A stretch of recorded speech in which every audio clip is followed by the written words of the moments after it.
Ningependa kuongelea issue moja kidogo kuhusiana na hizi simu za used hizi. Binafsi natumia simu used, natumia Samsung S9, wengi mnaweza mkajua mpaka sasa hivi. Na nafahamu pia wengi wetu hatuna hiyo budget labda ya kwenda kununua simu za ambazo zimetoka kwenye boxi. So tuna opt na hiyo tu idea ya kununua tu simu used tu, as long as inafanya vile ambavyo tunataka tu ifanye, basi ndio simu itakayotufaa. Lakini issue yangu kubwa ni kwamba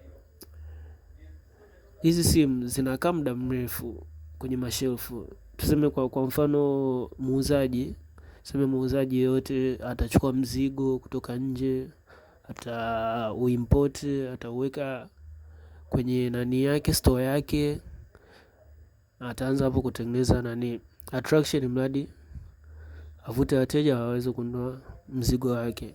Hasa ukipigia hesabu muda wote ambao huo mzigo umekaa kwenye mashelfu ya huko ulipotokea mpaka umekuja kufika hapo alipokuja akauweka hapo, wenyewe bado wanasubiri mteja ambaye atakuja kununua.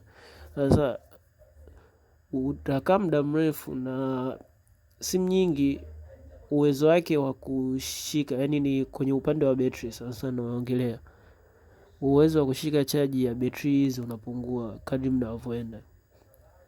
Alafu sasa ina tolerate na issue za temperature, lakini hizo ni extra.